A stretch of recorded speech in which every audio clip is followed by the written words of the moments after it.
Basics of using your sewing machine. Most sewing machines are the same.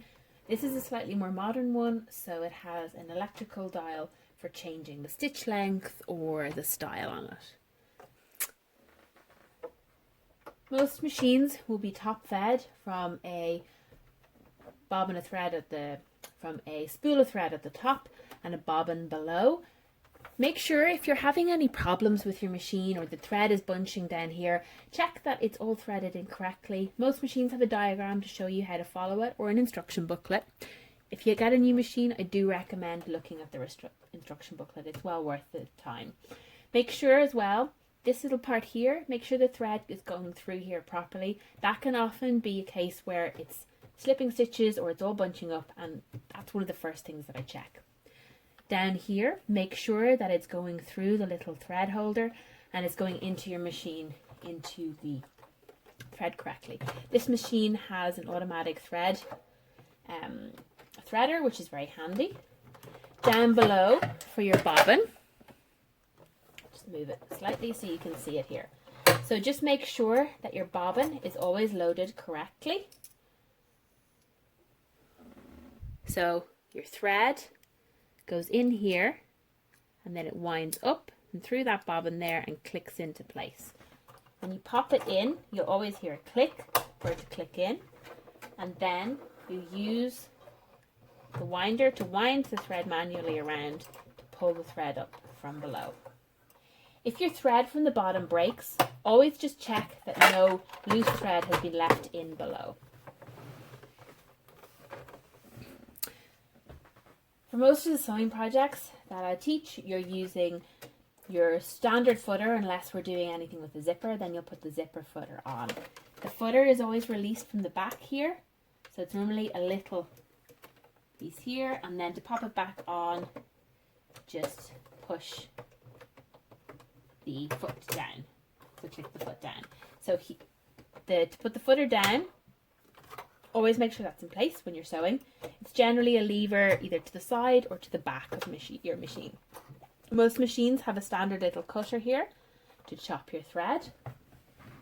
When you are sewing, there's often lines on this metal grid of your machine, and this will give you a guideline for your seam allowance. So you can just sometimes they have measured out, sometimes they don't.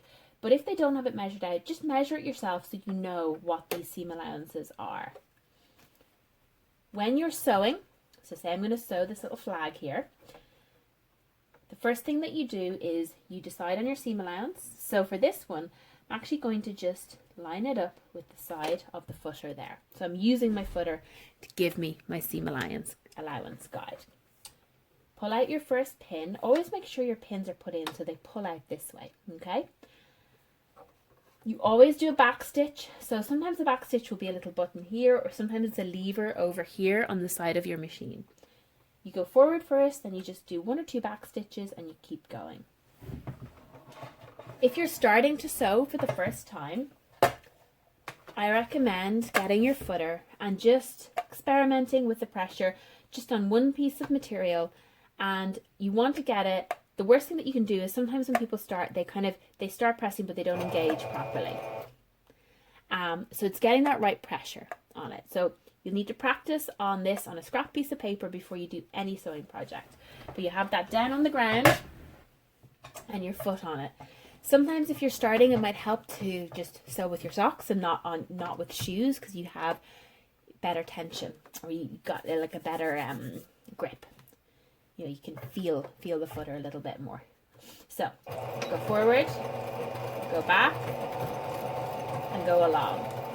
I always keep my hand here to guide my material, and the trick is to go nice and slowly, okay? This one, you know, slow and steady wins the race. It's very true.